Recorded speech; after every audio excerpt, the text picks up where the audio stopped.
सांसों की मोल रे जो मुझे प्राण मिला है, जो सांसें हमारी चलती रहती है, इस पे आधारित है भजन। यह है कि ये जो सांस दिए हैं उनके लिए भी हम कुछ धन्यवाद दें, नहीं तो ये कब क्षण रुक जाए, कब बंद हो जाए, इसकी कोई भरोसा नहीं। आइए हम लोग भजन श्रवण करते हैं। हो कैसे चुकाऊं इन सांसों की मोल रे, जन्म देने वाले इतना तो बोल रे, जन्म देने वाले इतना तो बोल रे। कैसे चुकाऊं इन सांसों की मोल रे, कैसे चुकाऊं इन सांसों की मोल रे, जन्म देने वाले इतना तो बोल रे, जन्म देने वाले इतना तो बोल।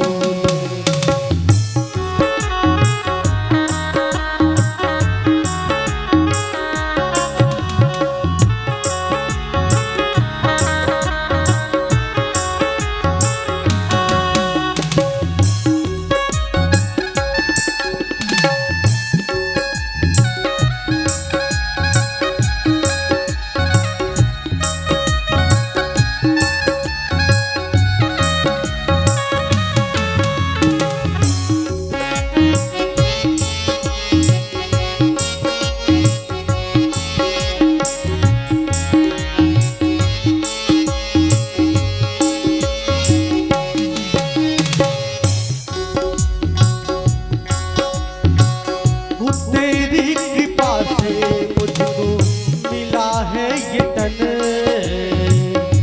तेरी कृपा से मुझको मिला है ये तन, जिसमें बसा वो तुझे दिया है वो मन, जिसमें बसा वो तुझे दिया है वो मन। तन की भी खोले मन की भी खोल रे, तन की भी खोले आंखें, मन की भी खोल रे, जन्म देने वाले इतना तो बोल रे, जन्म देने वाले इतना तो बोल।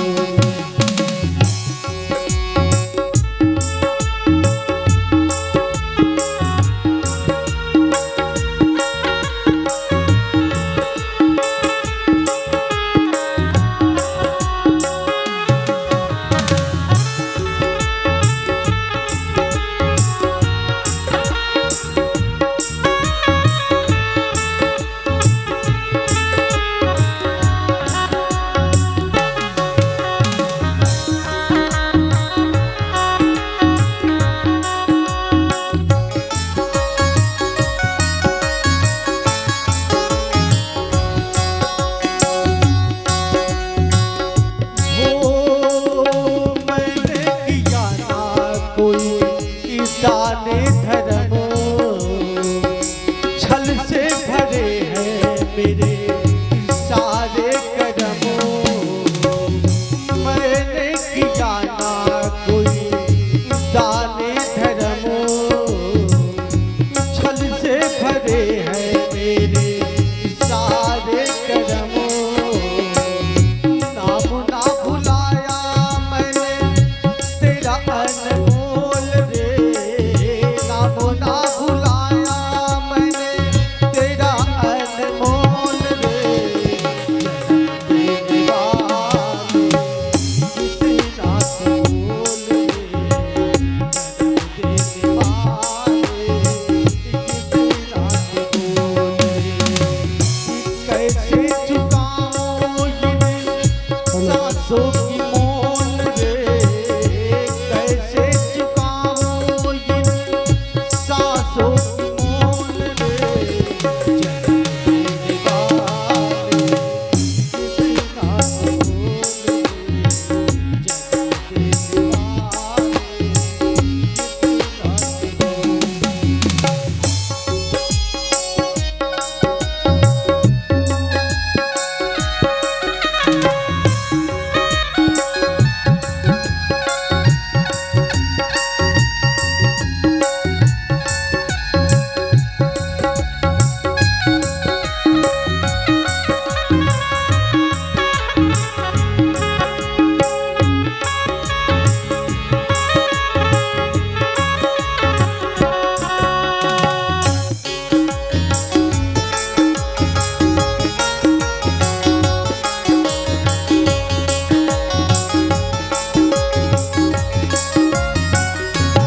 बोली भागवत भगवान की, बोली साचे दरबार की। जो भी कर्म हम करते हैं सबका लेखा जोखा होता है।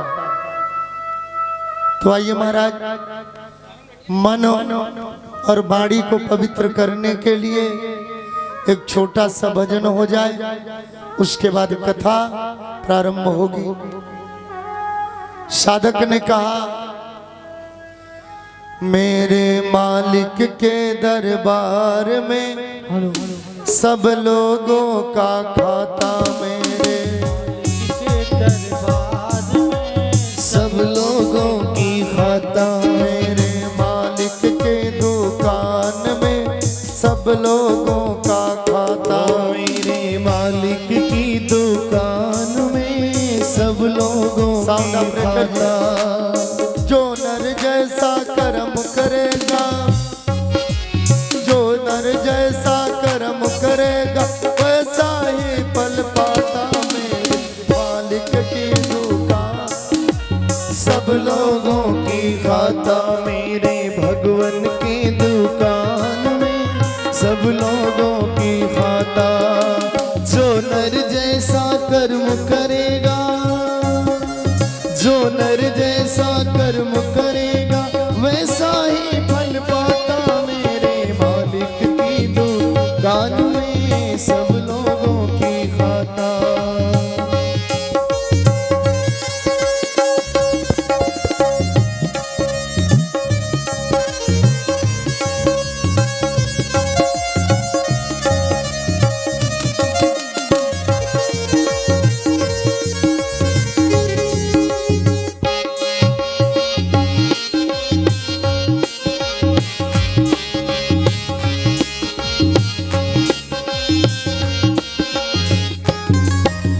क्या साधु क्या संत गृहस्थी, क्या राजा क्या रानी, ओ क्या साधु क्या संत गृहस्थी, क्या राजा क्या रानी।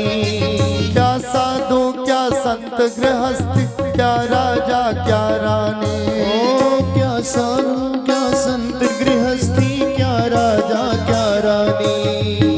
प्रभु की पुस्तक में लिखी है सबकी कर्म कहानी, उसकी पुस्तक में लिखी है सबकी कर्म कहानी। वही तो सबके जमा खर्च का सही हिसाब लगाता, मेरे मालिक की दुकान में सब लोगों की खाता, मेरे मालिक की दुकान में सब लोगों की खाता।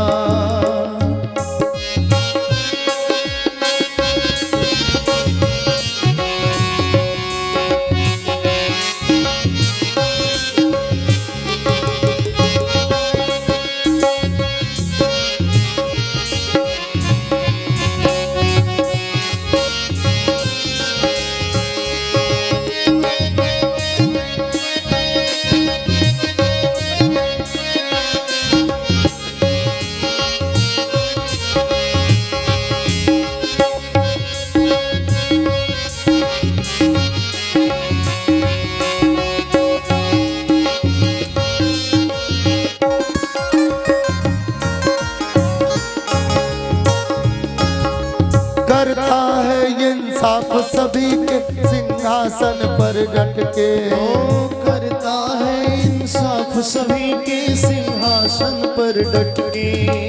करता है इंसाफ सभी के सिंहासन पर डट के, करता है इंसाफ सभी के सिंहासन पर डट के।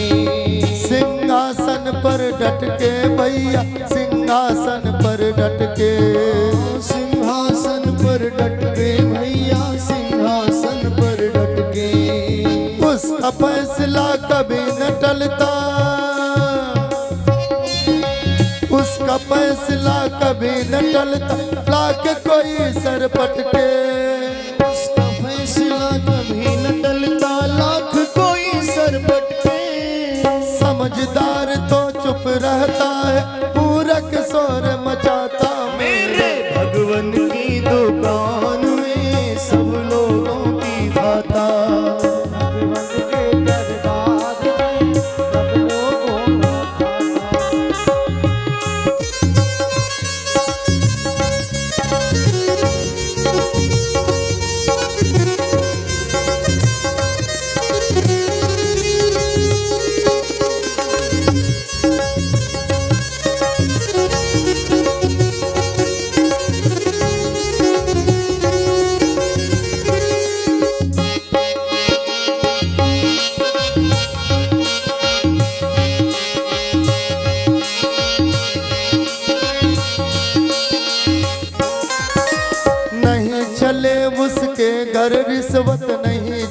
चालाकी। और नहीं चले उसके घर रिश्वत, नहीं चले चालाकी।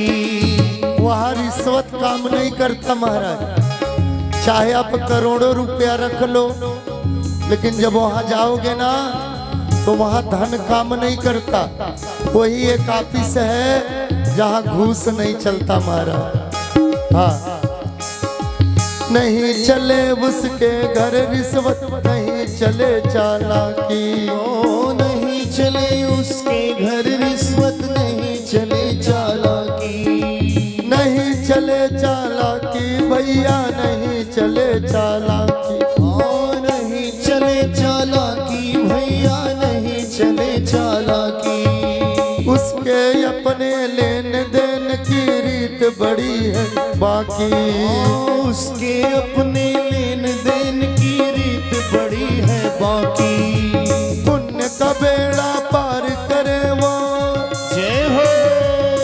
अरे पुण्य का बेड़ा पार करे, पाप की नाव डुबाता मेरे मन की दरबार में सब लोगों की खाता मेरे मालिक की दरबार में सब लोगों की खाता। मेरे भगवन की दुकान में सब लोगों की खाता।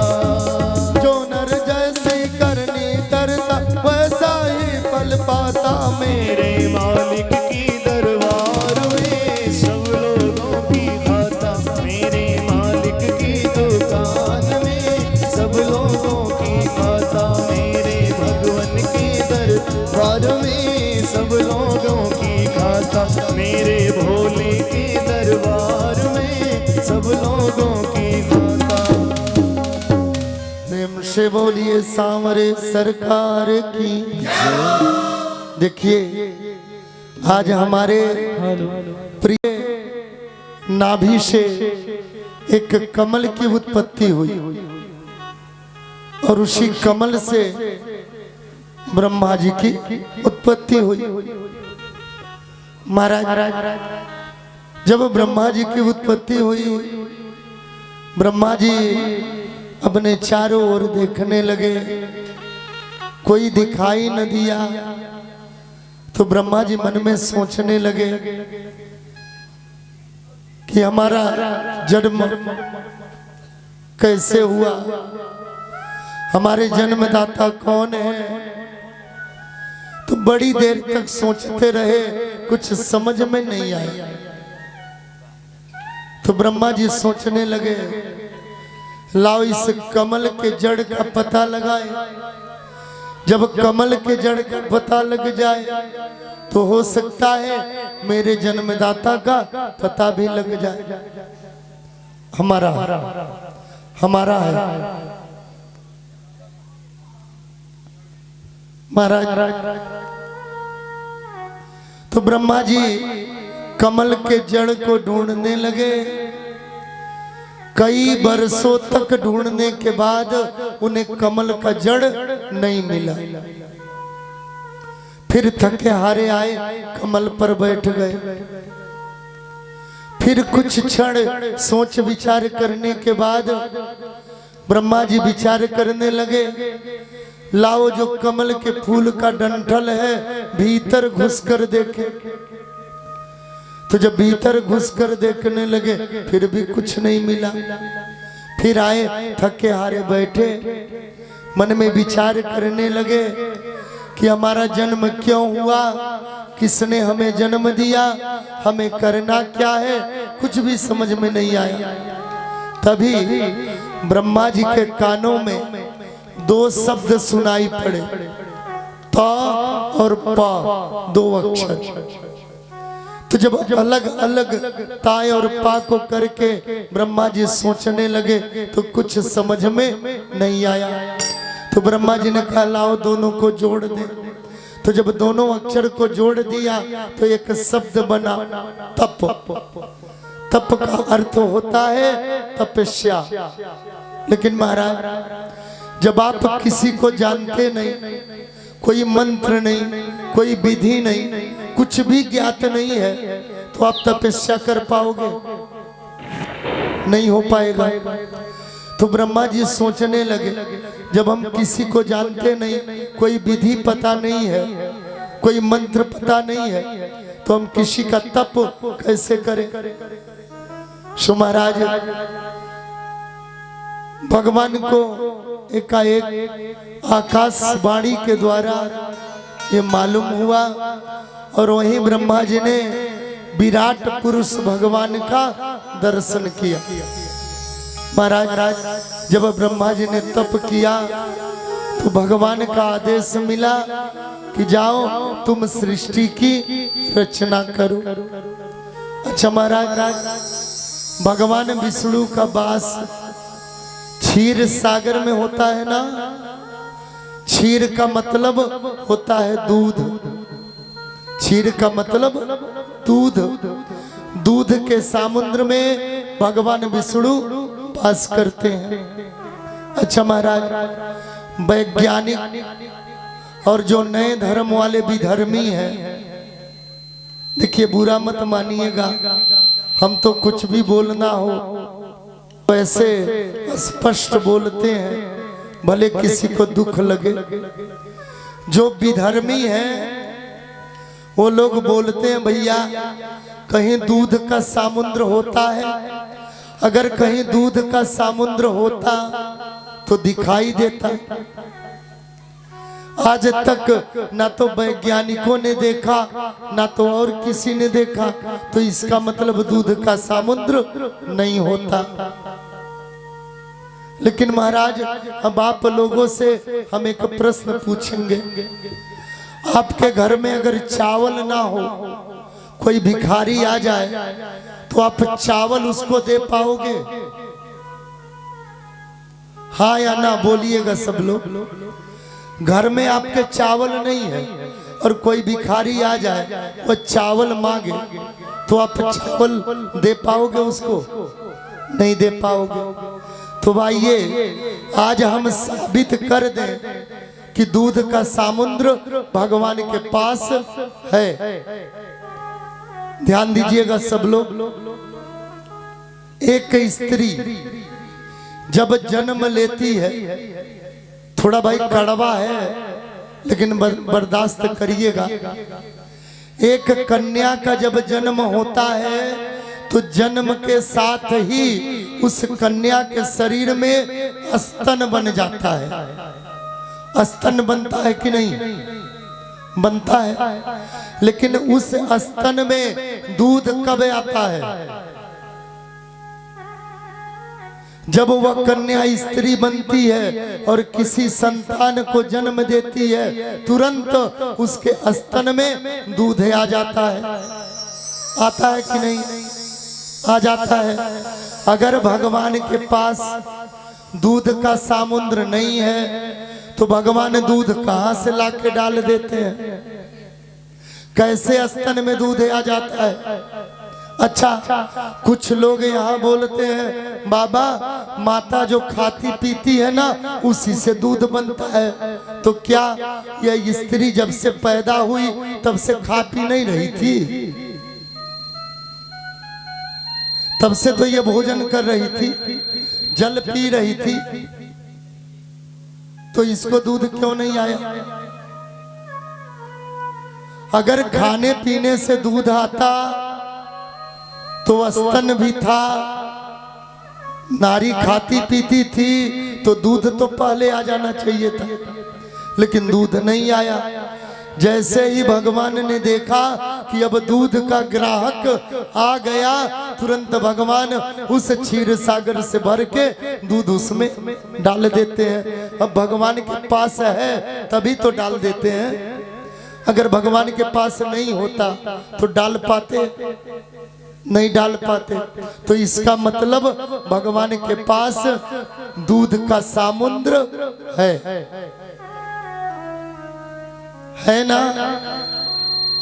प्रेम से बोलिए सांवरे सरकार की जय जय श्री राधे। आज आपके साउंड का आवाज कभी कम हो रहा है, कभी सीटी, क्यों? ऐसा क्यों?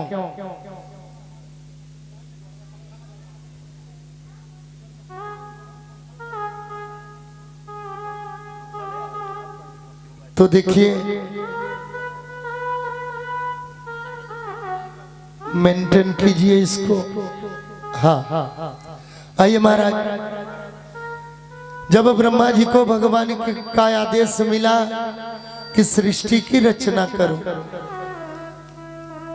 अब आपके पास कोई वस्तु ना हो, मिस्त्री के पास ईटा ना हो, सीमेंट ना हो, बालू ना हो, मिट्टी ना हो, आप उससे कहो घर बनाओ, मिस्त्री बना सकता है? घर बनाएगा? चाहे कितना भी होशियार मिस्त्री हो, कुछ नहीं कर सकता।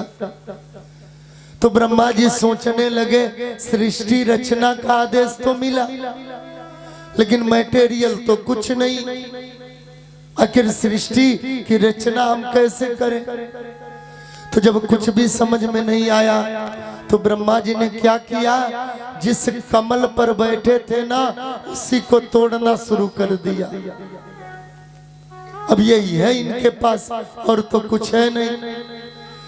तो कमल को यदि आप लोगों ने देखा हो तो कमल में 14 पंखुड़ियां होती हैं। जो कमल के फूल के पत्ते होते हैं वो 14 पत्ते होते हैं। तो ब्रह्मा जी ने 14 को तोड़ तोड़ कर अलग किया और उसी 14 पत्तों पर 14 लोगों की कल्पना करी, यानी निर्माण किया। उसके बाद थोड़ा सा मीड कम कर दे, अभी सीटी बंद हो जाएगा। प्रेम से बोलिए सांवरे सरकार की महाराज।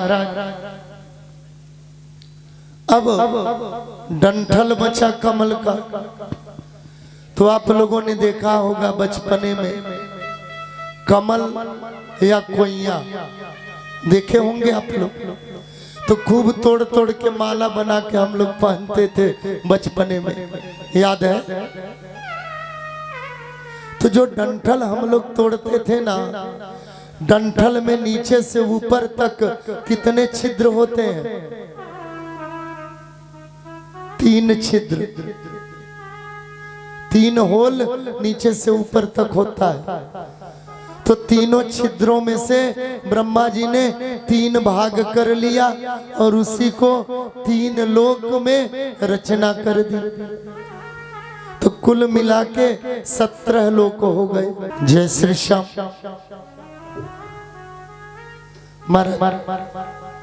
तो जब सृष्टि की रचना हो गई तो ब्रह्मा जी विस्तार करने लगे। सबसे पहले ब्रह्मा जी ने तम अर्थात अविद्या,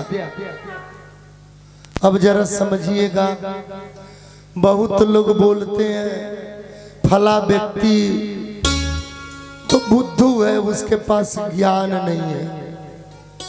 जानते हैं 14 लोगों को बनाने के बाद ब्रह्मा जी ने सबसे पहले अविद्या को ही बनाया महाराज, यानी अज्ञान को ही सबसे पहले ब्रह्मा जी ने बनाया। और जब अज्ञान को बना दिया तो मोह को दूसरे नंबर पर बनाया। जो अज्ञानी व्यक्ति होता है ना, उसके मन में मोह अधिक होता है। अच्छा, उसके बाद महामोह, महामोह के बाद अंधता मिश्र, यानी अभिनिवेश को उन्होंने बनाया। फिर इतना बनाने के बाद जब ब्रह्मा जी के मन को शांति नहीं मिली तो ब्रह्मा जी ने 4 पुत्रों को उत्पन्न किया, सनक, सनंदन, सनातन और सनत कुमार। 4 पुत्र। चारों लोगों ने हाथों को जोड़ा, प्रणाम किया। हे पितामह, हमारे लिए आदेश क्या है?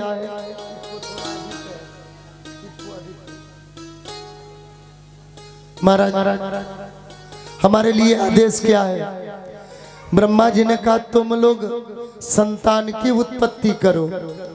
चारों भाइयों ने कहा महाराज, जैसे आपने मुझे जन्म दिया आप इस प्रकार से आदेश दो, इस प्रकार से हमें शक्ति दो कि हम निरंतर भगवान का भजन करते रहे, हमें संतान उत्पत्ति से कोई मतलब नहीं।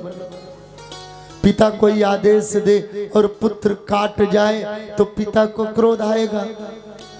ब्रह्मा जी क्रोधित तो हुए, जला के भस्म करने जा रहे थे, लेकिन अपने पुत्र थे, थोड़ी दया आ गई।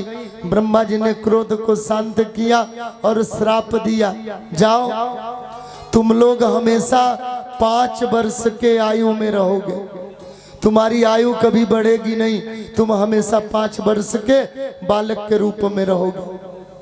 अच्छा महाराज, पूरी तरह से क्रोध शांत तो नहीं भाई, ये क्रोध में थे। तब तक ब्रह्मा जी के भाव से एक बालक का जन्म हुआ और वो बालक जन्म लेते ही रुदन करने लगे, यानी रोने लगे। जैसे तैसे ब्रह्मा जी ने चुप करवाया, उन्होंने प्रणाम किया और पूछा, महाराज मेरा नाम बताओ, मेरा काम बताओ।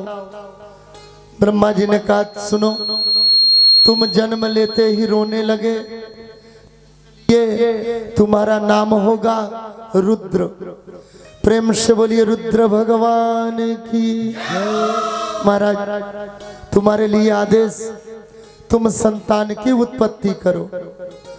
रुद्र भगवान ने कहा, महाराज संतान उत्पत्ति के लिए सर्वप्रथम पत्नी का होना बहुत जरूरी है। सबसे पहले पत्नी चाहिए और पत्नी मिलने के बाद तब जगह होनी चाहिए संतानों को रहने के लिए।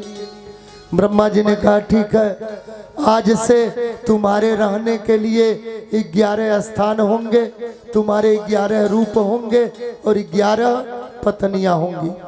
महाराज हृदय, इंद्रिय, प्राण, आकाश, वायु, अग्नि, जल, पृथ्वी, सूर्य, चंद्रमा, ये 11 तुम्हारे रहने के स्थान होंगे। मन्यु, मनु, महीनस, महान, शिव, ऋतध्वज, उग्ररेता, भव, काल और वामदेव, तुम्हारे 11 नाम होंगे।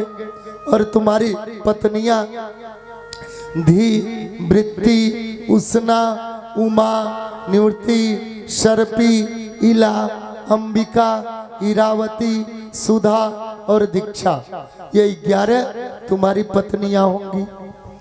महाराज ब्रह्मा जी का आदेश मिला, आशीर्वाद मिला। शंकर जी महाराज ने पत्नियों को लेकर के संतान की वृद्धि प्रारंभ करी, तो शंकर जी के ऐसे संतान हुए, ब्रह्मा जी जितना बनाते ये लोग खा खा के उतना खत्म करते। किसी का बच्चा अगर बदमाशी करे तो माता पिता क्या बोलते हैं, क्या शंकर जी का गढ़ हो गया जो इतनी बदमाशी करता, बोला जाता है ना। तो जो वास्तव में शंकर जी का गढ़ होगा वो कैसा होगा, कितना उत्पाती होगा। जितना ब्रह्मा जी बनाते ये लोग खा खा के खत्म करते। ब्रह्मा जी ने कहा, रुद्र अब ऐसी सृष्टि तुम बंद करो जिससे विनाश हो जाए। शंकर जी ने कहा, महाराज तो कोई काम बताओ हमको, काम नहीं बताओगे तो हम ऐसे सृष्टि, ऐसे संतानों की उत्पत्ति करेंगे। यहाँ ना हमको एक छोटी सी कथा याद आती है महाराज। एक रास्ते में एक पीपल का पेड़ था, उसी पर एक प्रेत रहता था पीपल के पेड़ पर। तो जो भी इंसान उस रास्ते से जाए, प्रेत उतर जाए और उस व्यक्ति से लड़ना शुरू कर दे।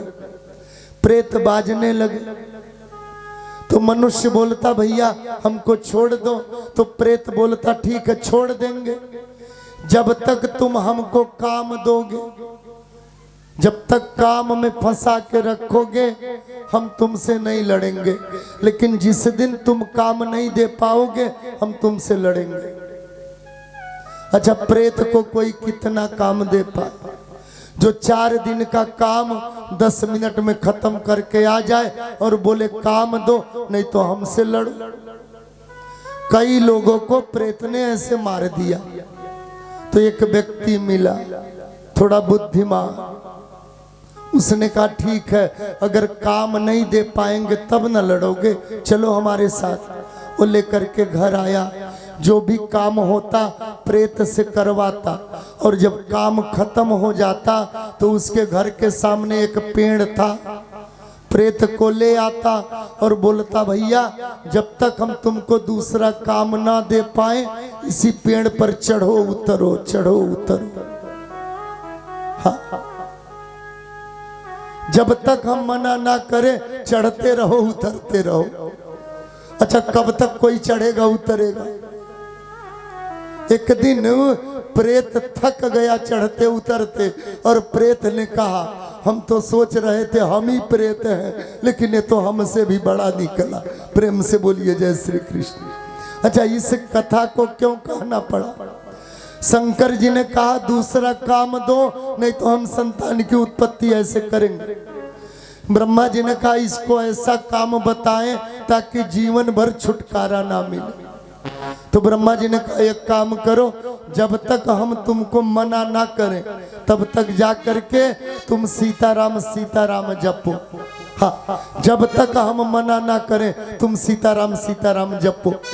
आज तक ब्रह्मा जी ने मना नहीं किया, आज तक शंकर जी बैठकर सीताराम सीताराम जप रहे। ये काम कभी खत्म नहीं होगा महाराज। प्रेम से बोलिए सियावर रामचंद्र की। हाँ महाराज,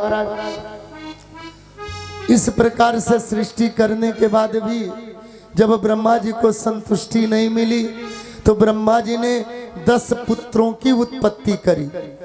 महाराज 10 जो पुत्र हुए वो 10 पुत्र हैं मरीचि, अत्रि, अंगिरा, पुलस्त, पुलह, क्रतु, भृगु, वशिष्ठ, दक्ष और 10वें श्री नारद जी। महाराज इन लोगों ने भी प्रार्थना किया कि हमारे लिए आदेश क्या है।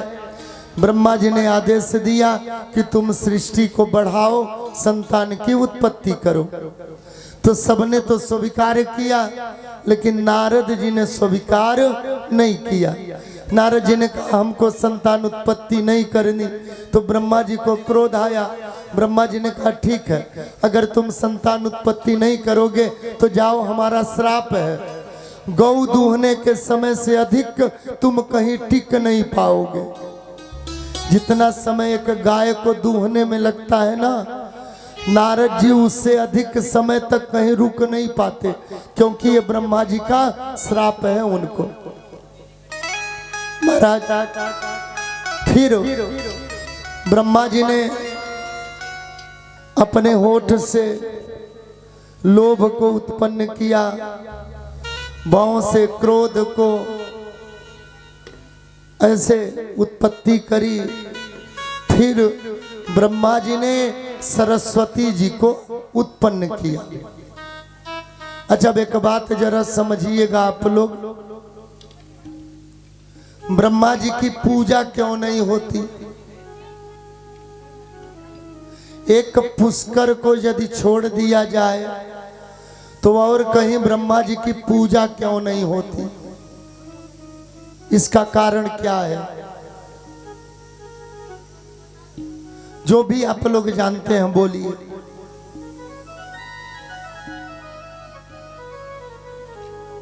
बोलिए भाई, जो भी पता हो बोलिए।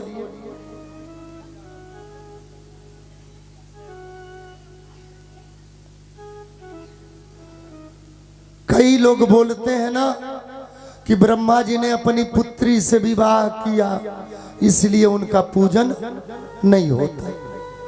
यही आप लोग भी सुने होंगे, लेकिन पूछने पर नहीं बताएंगे, क्योंकि जब कथा सुनने आ रहे थे तो घर वालों ने मना किया है कि बाबा जी बुलाएंगे तो बोलना मत। प्रेम से बोलिए जय श्री कृष्ण। तो देखिए ब्रह्मा जी ने अपनी पुत्री से विवाह नहीं किया, इसको अभी हम साबित कर देंगे। इसको साबित करेंगे, और वो भी शास्त्र से, मनगढ़ंत कहानी से नहीं। हाँ, और रही बात ब्रह्मा जी का पूजन क्यों नहीं होता, तो ब्रह्मा जी ने अपने मुख से कहा है कि कलयुग में हमारे स्थान पर जो व्यक्ति पूजा कर रहा है उसके गुरु की पूजा होनी चाहिए। कलयुग में हमको पूजा नहीं चाहिए, हमारे स्थान पर उस व्यक्ति के गुरु की पूजा हो जाए तो हमको हमारा पूजन मिल जाएगा। तो कलयुग में जो हम अपने गुरु जी की पूजा करते हैं वही ब्रह्मा जी का पूजन है, समझ लीजिए। हाँ, अच्छा अब आइए, ब्रह्मा जी ने अपनी पुत्री से विवाह नहीं किया। प्रेम से बोलिए सच्चिदानंद भगवान की जय जय श्री राधे। क्योंकि जहां हम बैठे हैं यहाँ साउंड का आवाज कम, हारन का आवाज ज्यादा सुनाई दे रहा है। हाँ, सो महाराज ब्रह्मा जी ने सरस्वती जी को उत्पन्न किया। सो ब्रह्मा जी ने कहा कि हमारी बिटिया बड़ी सुंदर है, तो क्या कोई पिता अपनी बिटिया को सुंदर नहीं बोल सकता? हाँ या ना बोल सकता? तो जो इनके 10 पुत्र थे, अभी हमने बताया, 10 ने कहा पिताजी अगर आप अपनी बिटिया को सुंदर बोलोगे तो कलयुग में लोगों की नियति पता नहीं कैसी होगी, क्या क्या लोग सोचेंगे। तो इसलिए आप गलत कर रहे हो जो ये बोल रहे हो कि हमारी बिटिया बड़ी सुंदर है। तो जब पुत्रों ने इस प्रकार से कहा तो ब्रह्मा जी शर्मा गए, और जब ब्रह्मा जी शर्मा गए तो ब्रह्मा जी ने अपने शरीर को छोड़ दिया, अपने शरीर को छोड़ दिया। और जिस शरीर को ब्रह्मा जी ने छोड़ा उसी शरीर को कुहिरा, ये जो शीत पड़ता है ना, उसी शरीर से कुहिरा का जन्म हुआ। अब ब्रह्मा जी ने पुनः दूसरा शरीर धारण किया, दूसरी शरीर ब्रह्मा जी ने धारण करी और सरस्वती जी से विवाह किया। अब समझिए, इस जन्म में चाहे हमारा हो या आपका हो, किसी का भी, महाराज ब्रह्मा जी ने सरस्वती जी से विवाह किया, ये सत्य है। लेकिन इस जन्म में अगर कोई हमारी बिटिया हो या हमारी बहन हो, हमारी मृत्यु हो जाए, हमारा कहीं जन्म हो और उसी से विवाह हो जाए जो पिछले जन्म में हमारी बिटिया या बहन लगती थी, तो क्या हमारा और उसका आज भी वही संबंध है जो पहले था? हाँ या ना? नहीं ना, क्योंकि संबंध तो शरीर से होता है, आत्मा का किसी से संबंध होता नहीं। तो जब ब्रह्मा जी ने शरीर छोड़ दिया, दूसरा शरीर ब्रह्मा जी ने धारण किया, तो अब तो यहाँ नाते रिश्ते खत्म हो गए ना। तो ब्रह्मा जी ने सरस्वती जी से विवाह किया, ये तो सत्य है, लेकिन अपनी बिटिया से विवाह किया, ये गलत है। हाँ महाराज, फिर ब्रह्मा जी ने अपने शरीर को 2 भागों में बांट दिया, शरीर बीच में से फट गया, 2 शरीर हो गया। एक शरीर का नाम का पड़ा और दूसरे का नाम या पड़ा। तभी से हम मनुष्य शरीर को काया बोलने लगे। तो एक शरीर से ब्रह्मा जी ने एक स्त्री को उत्पन्न किया, दूसरे शरीर से पुरुष को उत्पन्न किया। जो पुरुष हुए वो महाराज मनु हुए, जो स्त्री हुई वो महारानी शत्रुपा हुई। ब्रह्मा जी ने आदेश दिया कि तुम दोनों विवाह करो और संतान की उत्पत्ति करो। अगर ब्रह्मा जी चाहते तो एक ही शरीर से स्त्री और पुरुष दोनों को बना सकते थे, लेकिन ब्रह्मा जी सोचने लगे अगर एक शरीर से बनाएंगे तो ये दोनों भाई बहन हो जाएंगे और भाई बहन का विवाह नहीं होता। तो इसलिए ब्रह्मा जी ने 2 शरीर धारण किया और 2 शरीर धारण करके दोनों लोगों को उत्पन्न किया। दोनों लोगों ने कहा पितामह हम संतान की उत्पत्ति तो करें, लेकिन संतान रहेंगे कहाँ? पृथ्वी तो रसातल में डूबी है। तो ब्रह्मा जी थोड़ी सोचने लगे और तभी ब्रह्मा जी के नाक के रास्ते एक 12 शिशु का जन्म हुआ। प्रेम से बोलिए 12 भगवान की। निसम्य वाचम जगतो मुनैहा पुंडात्मना नृप भूयः पप्रक्ष कौरभ्यो वासुदेव कथामृत। महाराज जब 12 भगवान का जन्म हुआ, 12 भगवान जोर जोर से गर्जना करने लगे। ब्रह्मा जी से पूछने लगे पितामह मेरे लिए काम क्या है? ब्रह्मा जी ने आदेश दिया कि जाओ रसातल में जो पृथ्वी डूबी है उसको निकाल करके लाओ। 12 भगवान रसातल में गए, पृथ्वी निकाल कर ला रहे थे। तो जो अभी आपने सुना कि भगवान ब्रह्मा के 10 पुत्र हुए, तो 10 में से जो कश्यप जी हुए उन्हीं के पुत्र हिरण्याक्ष और हिरण्याकश्यप हुए। तो हिरण्याक्ष एक दिन जाकर के पहुंचा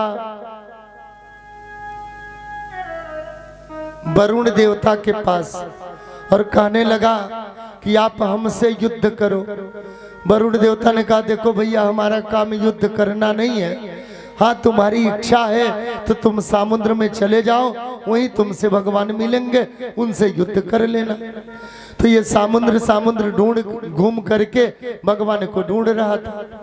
अच्छा रास्ते में जा रहा था, तब तक रास्ते में मिल गए श्रीमन नारायण नारायण नारायण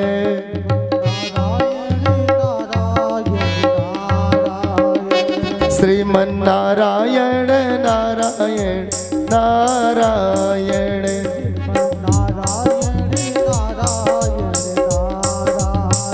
नारायण नारायण। नारद जी मिल गए। नारद जी हाथ में बीड़ा लेके चलते हैं और जैसे ही हिरण्याक्ष ने नारद जी को देखा तो हिरण्याक्ष समझ गया कि ये गदा लेके घूम रहे। बीड़ा पहचान नहीं पाया, इसने सोचा ये गदा है, गदा तो युद्ध के काम आता है। हिरण्याक्ष नारद जी के पास पहुंचा और कहने लगा भैया हमसे युद्ध करो। नारद जी ने कहा सुनो हम लड़ना नहीं जानते, हम तो केवल लड़ाना जानते हैं। हम लड़ना नहीं जानते, हम लड़ाना जानते हैं। हिरण्याक्ष ने कहा तो जब लड़ना नहीं जानते तो लड़ा ही दो हमको किसी से। नारद जी ने कहा ठीक है समुद्र में जाओ, अभी लड़ने वाले मिल जाएंगे। प्रेम से बोलिए जय श्री कृष्ण। हाँ। जिस समुद्र से रसातल से पृथ्वी लेके आ रहे थे, नारद जी ने पता बता दिया। हिरण्याक्ष वहां पहुंचा और जब हिरण्याक्ष पहुंचा भगवान लेके आ रहे थे तो हिरण्याक्ष ने भगवान को चोर उचक्का सब कुछ बना दिया। भगवान ने कोई उत्तर नहीं दिया। लेके आए पृथ्वी को जब रख दिया तो हिरण्याक्ष ने रास्ते में कहा था सुनो हम इतना तुमको चोर बोल रहे, तुम जवाब नहीं दे रहे हो। अरे तुम मनुष्य होते तो तुम्हें शर्म आता, तुम तो सूकर हो, सूकर को शर्म कहाँ से आए। जब भगवान ने पृथ्वी को रख दिया तो भगवान मुड़े। भगवान ने कहा तुमने ठीक कहा, हम तो सूकर है, लेकिन जानते हो जंगल से सूकर कब निकलता है? जब तुम्हारे जैसे कुत्ते की मौत आती है। प्रेम से बोलिए सांवरे सरकार की जय। महाराज दोनों लोगों में युद्ध हुआ और हिरण्याक्ष मारा गया। प्रेम से बोलिए सांवरे सरकार की जय। परीक्षित जी ने शुकदेव जी से प्रश्न पूछा, महाराज ये हिरण्याक्ष हिरण्यकश्यप पिछले जन्म में कौन थे और इनका जन्म कैसे हुआ, इस कथा को सुनाओ। शुकदेव जी ने कहा कि हे राजन, हिरण्याक्ष और हिरण्यकश्यप पहले जन्म में जय और विजय नाम के भगवान विष्णु के पार्षद थे, द्वारपाल। एक दिन सनक सनंदन सनातन सनत कुमार चारों भाई वैकुंठ धाम में गए भगवान का दर्शन करने। जय विजय ने रोक लिया, बड़ा निवेदन चारों भाइयों ने किया, लेकिन जय विजय ने अंदर नहीं जाने दिया। चारों भाइयों को क्रोध आ गया। बड़ी पुरानी कहावत है, लोग बोलते हैं सीधी अंगुली से घी ना निकले तो अंगुली को क्या करो, टेढ़ा करो, है ना। लेकिन अब कलयुग है हमारा, अब अंगुली टेढ़ी करने की आवश्यकता नहीं है। अगर सीधी अंगुली से घी ना निकले तो डब्बे को गर्म कर लो, पूरी घी बाहर आ जाए। ये कलयुग है हमारा, इतना टाइम किसी के पास नहीं उंगली टेढ़ा करे निकाले। हाँ महाराज, तो यहाँ चारों भाइयों ने अंगुली टेढ़ी नहीं करी, पूरा डब्बा ही गर्म कर लिया। हाँ, चारों भाइयों ने कहा सुनो, तुम भगवान का दर्शन करने से रोक रहे हो ना, जो भगवान का दर्शन करवाए वो भक्त होता है और जो दर्शन करने से रोके वो राक्षस होता है। इसलिए जाओ, हमारा श्राप है, तुम 3 जन्मों के लिए राक्षस हो जाओ। और जैसे ही चारों भाइयों ने श्राप दिया, भगवान विष्णु दौड़ करके मुख्य दरवाजे पर आ गए। अब इनको क्रोध आया तो डब्बा गर्म हो गया ना, भगवान खुद निकल के आ गया। हाँ, देखो महाराज, हम बार बार बोलते हैं, अगर भगवान को प्रेम से नहीं रिझा सकते, भगवान को प्रेम से नहीं प्रसन्न कर पाते, तो भगवान से झगड़ा कर लो, बड़े जल्दी मिलते हैं झगड़ा करने पर। हाँ महाराज, अब आप लोग पूछोगे कैसे, तो बैजू बाबा को झगड़ा से ही मिले, लाठी से मार मार कर उन्होंने प्रसन्न किया। रावण को क्रोध से ही मिले ना, तो झगड़ा कर लो, भगवान जल्दी मिल जाते हैं महाराज। तो जब भगवान आए, भगवान जब आए तो भगवान ने कहा महाराज आपको श्राप नहीं देना चाहिए था, अपने श्राप इनको दे दिए। संतों ने कहा महाराज ये तो निरपराध थे, इनका कोई दोष नहीं था, बेचारे फोकट में श्राप के भागी हो गए। हाँ, दोष तो आपका था। अगर घर का मालिक नौकर को आदेश ना दे कि किसी को अंदर मत आने देना, तो नौकर किसी को रोकेगा नहीं ना। तो इसका मतलब ये हुआ कि इच्छा तुम्हारी थी कि किसी को अंदर मत आने देना, तब इन्होंने रोका। तो इन्हें तो इनके करने का फल मिला, लेकिन हम तुमको भी छोड़ने वाले नहीं हैं। ये जब जब राक्षस बनेंगे तब तब इनका उद्धार करने तुमको ही जाना पड़ेगा। प्रेम से बोलिए सांवरे सरकार की।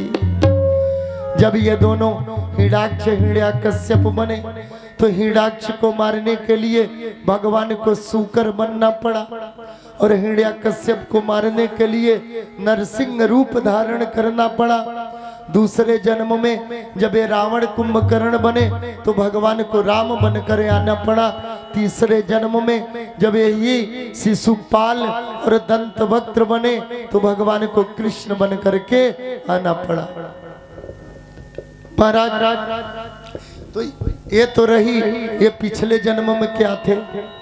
अब इनका जन्म कैसे हुआ। एक दिन माता अदिति जो कश्यप जी की पत्नी थी, एक दिन अपने पति के पास गई। टाइम था सायंकालीन, यानी गदह बेर का टाइम था। तो दीति ने कहा महाराज मुझे अभी गर्भ धारण करना है।